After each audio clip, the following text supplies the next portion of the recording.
Bonsoir à tous et bonsoir spécialement à Fabien. Et bon, Nicolas, ça va, on te l'a déjà dit. Mais j'ai quelques questions concernant la radio. Et surtout... Oui, alors oui, mais Juliette est pas encore bonsoir avec à sa nous. responsable. Non, parce que Juliette est encore dans l'équipe dynamique, jeune. Jeune. Je vais me faire tuer dans quelques minutes. L'interview d'abord. Donc, j'ai pas mal de questions concernant justement comment est-ce que cette radio a vu le jour. Et je voulais spécialement te demander pour commencer, Fabien, parce que c'est toi qui en es à l'initiative. Yeah, c'est bien. Ça me glorifie. Mais oui, toi qui travailles à la NASA. Ça y est, non, ça c'est un deuxième épisode. Nous en reparlerons ou pas. Mais donc, qu'est-ce qui t'a donné déjà l'idée de faire cette radio? Et vraiment au tout début, voilà, comment est-ce que ça a commencé comme projet dans ta tête, comme ça? Ouais. Non, c'est une question cool. Alors, c'est gentil. On va essayer de faire assez court, ça peut être une histoire longue. En gros, quand je suis arrivé ici, donc en 3A, j'étais déjà animateur sur une web radio. C'était un mec qui m'avait proposé comme ça, je vais lancer une web radio, j'ai pas d'animateur, est-ce que tu as du matos chez toi? C'était que du podcast. Bah clairement, donc déjà j'avais cette expérience, puis je suis arrivé ici, je suis musicien de base, donc j'ai été forcément à InVivo direct. Je suis arrivé là, les projets, bon c'était cool, c'était un peu, ça cassait pas une patte à un canard quoi, c'était pas fun et tout, bon. Et donc j'ai rentré au pôle concert et je continuais à annexe mon activité du coup de radio, en dehors de mon temps de asso, etc. Puis un jour, je me suis dit, en fait, ça peut être con, mais j'ai proposé un atelier donc, pour faire découvrir la radio. Donc, je faisais voir les logiciels que j'utilisais. C'était pas Twitch, mais c'était beaucoup plus pourri que Twitch. Donc, j'ai fait voir les logiciels. J'en ai fait un live. Bien sûr, niveau galère max, parce que matos très réduit. C'est-à-dire que les 3/4 venaient de mon propre matos perso. On s'était fait engueuler parce qu'on faisait trop de bruit. On avait fait ça en pleine journée. Enfin, je vous passe les détails. Un atelier laborieux, quoi. Ouais, voilà, un atelier laborieux, mais qui apportait ses fruits. Il y avait du fun. Et du coup, l'année d'après, donc quand je suis arrivé Respo InVivo, j'ai proposé l'atelier radio comme atelier officiel. Donc on l'a inscrit officiellement avec les nouveaux, et ça a démarré. On a eu des gens intéressés, timidement, et il a fallu peut-être attendre 2 ans pour que le pôle ait réellement une emprise dans InVivo et pas jouer juste un truc alternatif qu'on greffe à une activité pseudo pour avoir du budget, etc. Et c'est démarré de là. Voilà. Je sais pas si c'est répond à toutes les questions.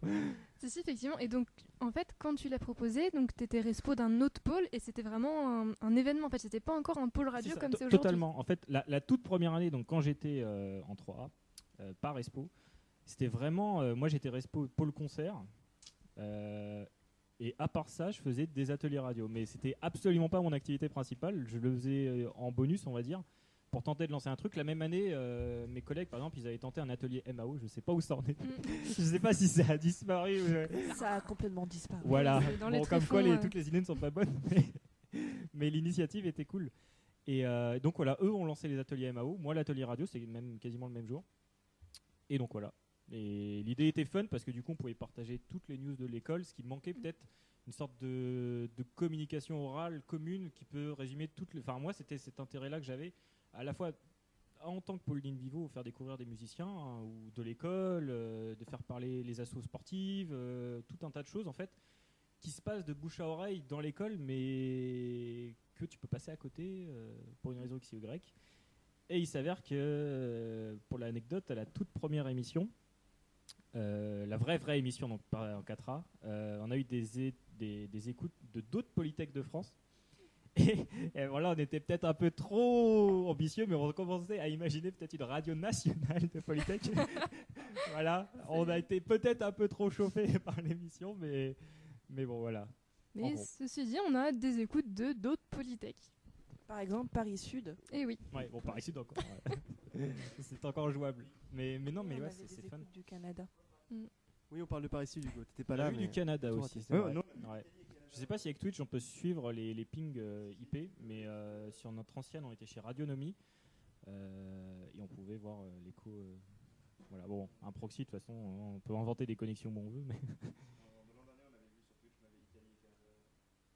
ok, ouais, bah, c'est généralement les destinations courantes. C'est ça.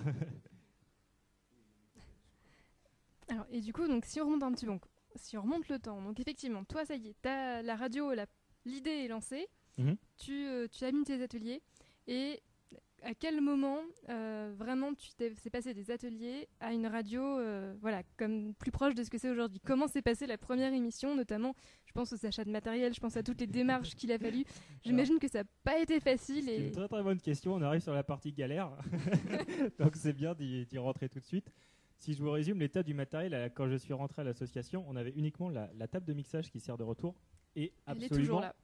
Tout. C'est tout. Voilà, j'ai résumé le matériel de l'association. Les câbles, les micros, les interfaces casque, la table pour passer sur le PC, tout ça c'était inexistant. Et j'ai débloqué du budget justement quand je suis passé responsable. Et il faut dire que je connaissais bien la trésorière.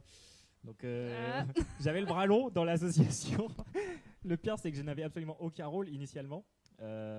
Et suite à un départ précipité du secrétaire qui n'a pas validé son année et qui a un peu été sorti rapide, j'ai été vitement greffé secrétaire alors que moi je comptais juste chapeauter les trucs de loin sans avoir aucun rôle. et voilà, donc j'ai débloqué du budget pour le matos, c'était la première étape.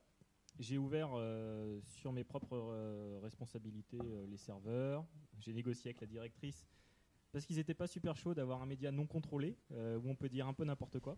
C'est vrai que c'est Donc pas la évident. première année, on m'a fait signer des décharges que j'ai créées moi-même. Donc j'avais créé des feuilles de décharge que j'ai signées à chaque personne qui parlait.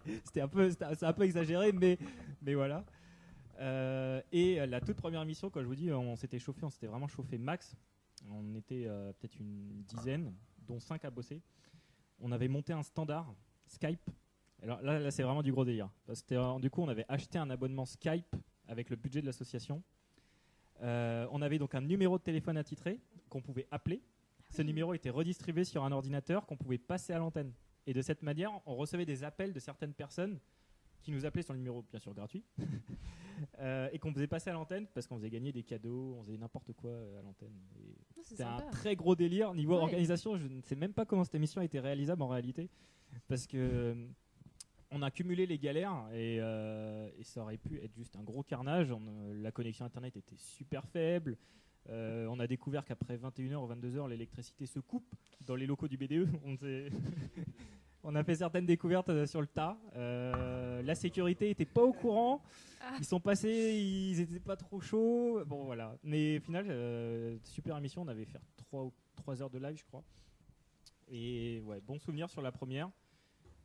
Et voilà, tant mieux que le projet est resté, c'est pour ça que je suis passé parce que je suis assez fier et content que l'idée que j'avais eue prenne et au final je ne suis pas le seul intéressé par cette idée. Donc voilà, en gros. Et du coup, justement, à partir de... parce il n'y a pas que toi ici qui est ancien de la radio. C'est vrai. Oh mon Dieu. Dans l'ancien temps. Donc vous étiez là, notamment... peut-être un peu plus Nicolas, je crois, à la radio. Alors, dans InVivo en tout cas. autant. En même temps. Autant elle que moi, on a commencé en même temps en module. D'accord. Donc racontez-nous un petit peu tout C'est ça. un point sensible. Voilà. Comment donc? Comme ça, parce qu'on a quand même récupéré une radio qui était, Parce que voilà, vous avez donc, qui était commencée. c'est ça, C'est vrai qui que avait nous, fait on a eu le une début du émission. standard Skype. On a eu la fin C'est ça. du standard Skype. On a pu Ah. l'utiliser 2-3 fois et après l'abonnement a expiré. Et comme InVivo n'avait pas d'argent, pas de compte en banque, on a utilisé Discord. Pour faire rapidement le topo sur le standard, il était de toute façon voué à disparaître Oui. parce qu'il était sur une carte bancaire d'une personne physique qui avait accepté Ouais, non, mais- que ça sur son compte. Ce que je veux dire, c'est Donc qu'on aurait pu le forcément, ça allait renouveler. disparaître, cette On idée. aurait pu le renouveler avec la carte bancaire d'InVivo, mais c'est Oui, le ouais. problème de trésorerie d'InVivo. Mais pour moi, l'idée du standard était folle. C'était vraiment incroyable. C'était une idée totale à moi. Et ça a fini sur Discord après. Pendant Non, mais il y avait d'autres moyens simples de faire un standard que d'acheter un abonnement Skype. Hein. Mais voilà, c'est pour le principe. C'était marrant. C'était après. marrant, Stéphane. C'était assez marrant. Non, sinon on a commencé en même temps l'an dernier, donc on a récupéré la radio où à l'époque c'était 1-2 éditions dans l'année, et c'est là où on avait décidé de l'augmenter à une émission toutes les 2 semaines. Ouais, on a fait fort. Ça, c'est une bonne idée. Oui. Je crois que les tout premiers idées on était on va faire une toutes les semaines, ça va être facile. Et après on s'est dit non. Non, en fait, non. Ouais, c'est beaucoup de On boulot. avait eu une toute première radio qui était chaotique avec on avait Quentin Olivier, enfin on savait pas entre ceux qui étaient encore un peu trop timides pour parler et lui et moi qui faisions que sortir des blagues de beauf. On a duré jusqu'à 23h dans le local BDE avec du cola et des chips de marque non prononçable à la radio. pour des raisons légales. Mais non, c'était vraiment une radio très très chaotique qui s'est passée. Et après, on s'est dit, on va faire des radios jusqu'à 23h tout le temps, ça ferait une galère. Mais c'est vrai qu'on n'avait pas ce problème d'électricité qui se coupe à 21h et de la sécurité qui passe. Ouais, mais bon. On faisait ça aussi au local BDE à l'époque. C'est-à-dire qu'on a commencé à squatter à 306 que cette année. Et suite à des problèmes. non, ça devenait galère de leur emprunter des clés alors qu'ils ont des réunions le mardi soir aussi parfois. Donc on s'est... Mais la 306, Ouais, c'est très vite le chaos dans le local BDE.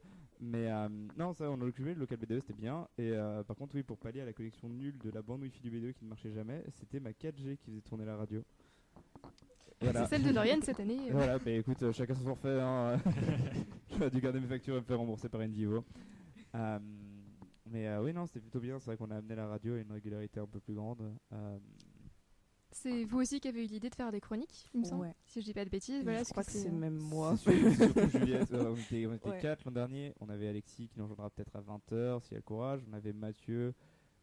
Qui était un gesson. Même s'il parlait pas beaucoup, au moins s'occupait bien de la table mixage. C'était un peu notre Bartholomé de l'époque. Mais il faisait pas de chronique. Et oui, c'est les chroniques étaient donc les chroniques et les news, elle toujours étaient occupées par Juliette. Et moi je m'occupais de meubler entre temps. Il faisait le rôle de Quentin, mais moins bien. Alors, je vous emmerde. Merci, ça fait plaisir. Et ouais, donc je meublais, je faisais n'importe quoi et je tournais en rond quand je voyais que les gens savaient pas quoi dire pendant les trous. Et je faisais des blind tests où tout le monde les détestait parce que personne n'arrivait à trouver les musiques pourtant, sauf Adam qui connaissait tout. Ouais. Il y avait des bons McDo à gagner, qu'on n'a plus. Non, ça a pas trop changé les cadeaux. Ça, maintenant on n'a même plus du tout, mais et oui, on nous a dit vous avez un stock de 20 ou 30 bons McDo à écouler, tenez, donnez-les à la radio. Bon repas quoi. Et non, c'est vrai qu'après il n'y a pas eu de nouveaux cadeaux, on a arrêté de faire gagner des cadeaux à la radio. Pourtant, voilà, avec les quiz de Lauriane, on pourrait faire gagner des bons McDo. Je rappelle qu'on a fait gagner une capsule de bière une fois. C'est vrai que c'est des prix collecteurs, on aurait dû tous signer cette capsule de bière. Est-ce qu'elle a été réclamée? Non. Même pas. Tout le monde s'en fout. C'est triste. Si quelqu'un la réclame, je suis heureux de lui donner la capsule de ma prochaine bière. On devrait faire ça, on devrait vraiment faire des sous dédicacés, genre une capsule de bière ou un truc à la con, et de faire gagner une personne à la radio. Hein. Oui. Mais vraiment. Tant qu'Invivo finance l'envoi du cadeau. Un petit dédicacé. Non. Et même sur le bière, non, bon, à une autre émission où on aura du cola et des marques de chips non descriptives. Si Monsieur Simon était là, on aurait eu du cola et des marques de chips. Des marques de chips. Ouais. Mais Monsieur Simon n'est pas là, malheureusement. Car vous pouvez voir qu'il y a beaucoup moins de blagues dans cet épisode d'ordure. C'est un peu plus. C'est vrai que c'est vrai que ça peut être une question aussi, mais niveau de l'organisation, j'ai l'impression que ça s'est beaucoup clarifié cette année. En fait, je sais pas trop justement. Est-ce que vous aviez déjà une organisation en place, c'est-à-dire des règles, un petit peu, vous pensiez une structure? C'était pas forcément la même idée, j'ai l'impression. Non, pas du tout. La structure, c'était uniquement moi qui la gérais. C'est-à-dire que le petit planning que vous avez là sur votre tableau, moi je l'avais sur une feuille de papier et j'étais un peu le seul à tenter d'avoir une timeline d'émission, pseudo-timeline, parce que on avait créé des pseudo-chroniques aussi. C'est-à-dire qu'en fait les chroniques dépendaient des personnes qui étaient là, il y avait des trucs à dire et les chroniques on les inventait un peu sur le tas. On avait quand même inventé des trucs, on avait des résultats sportifs à annoncer, des trucs comme ça. Mais au final, les gens se pointaient et étaient là en mode je veux pas parler, je suis timide, etc. Donc il y avait une idée de programme. Et dans la réalité, il faut toujours improviser. Ouais, c'était beaucoup d'impro à notre année aussi. C'est vrai qu'on avait vaguement une timeline, mais on n'avait pas de timing précis. Et après, ça débordait toujours. Et des fois, on n'avait pas le temps de faire des trucs parce que Nicolas parlait tout le temps. Ça va, il faisait des blagues. Ça a commencé à bien aller. Je vais me tirer cette radio, ça fait 3 fois là. Cette bonne je me sens pas bienvenu. Bah, je t'emmerde, je t'insulte pas en pleine radio. Je t'insulte pas. Bon, pendant que je me débarrasse de ma respo, non, on avait une organisation vite fait de savoir évidemment de prévoir les prochaines radios, d'avoir des thèmes, des chroniques, etc. Mais c'est vrai qu'on n'avait pas de timeline, on improvisait. Dès que je sentais qu'il y avait trop de blanches et de meubler jusqu'à qu'on puisse passer à la suite. Mais c'était pas extrêmement, pas beaucoup plus organisé. Après, le but de ce genre d'événement, c'est que ça évolue, donc c'est très bien qu'il y ait des nouvelles choses cette année en termes d'organisation à la radio. Et peut-être une petite pour le mot de la fin, surtout à toi Fabien, tu es revenu cette année. Je reviens de loin. Quelles sont tes impressions et qu'est-ce que tu en penses de tout ça, de ce qu'on a fait, des gens que tu vois devant toi? Alors pour info, je suis toujours admin en tout cas de la page Facebook, donc je garde toujours un œil, même si je disais rien, je voyais absolument tout ce qui se passait sur la page. Je dirais le plus important et ce que je trouve bien, c'est le monde et les personnes impliquées dans la radio. Ça me fait super plaisir parce qu'au final, qu'il y ait une personne ou deux ça tiendra pas la durée. Et l'idée, c'est de racoler des gens et de leur faire voir que c'est cool une radio, qu'en fait, on peut faire ce qu'on veut, mais avec un minimum de travail et qu'au final, on peut faire des choses très cool. Je parle comme un vieux là. Oui. Mais que dire je sais plus ce que tu voulais que je dise en fait. Je n'attends pas. Ah oui. Tu dis ce que tu veux. C'est juste que quelles sont tes impressions. Ce que j'en pense, c'est que c'est très cool. Vous êtes nombreux. Ça tient la route. Vous faites beaucoup d'émissions. Ça demande beaucoup de travail, même si c'est fait à l'arrache. C'est moins fait à l'arrache. C'est beaucoup moins fait à l'arrache. On prépare nos chroniques, attention. Ah, il y a beaucoup plus de travail. Pas tous, mais la plupart. Ouais. Non. Les idées de podcast sont super bonnes. Je sais pas qui a eu l'idée, mais pour le coup, je sais qu'il y avait le Robotalk sur l'espace que j'ai pas pu venir. Je l'ai écouté au taf. Et c'était plutôt une bonne idée. Mais quelle conférence d'ailleurs. Ça fait plaisir de savoir que ça sert à quelque chose. Oui, il y a des gens qui écoutent les podcasts, peut-être que ça fait plaisir. Non, on voyait en plus les gens pendant le live. Je regardais ça. J'avais un peu de stress là-dessus. Mais c'est important, c'est ça l'idée, c'est que moi là-bas, je suis venu juste avec une idée que j'ai essayé de démarrer, mais l'idée c'est que chacun apporte sa patte en fait. L'idée c'est pas que ça soit figé, faut chaque année revoir l'idée, comme le fait de passer à Twitch. Tout ça, c'est une évolution constante en fait, et c'est important de la faire parce qu'au final, faut que ça reste fun, faut que ça reste cool, et il faut que les gens passent et que ça évolue. Voilà. Merci beaucoup à vous. Merci. Comme tutoyer. Je parle à toi et aussi je remercie aussi Nicolas et Juliette.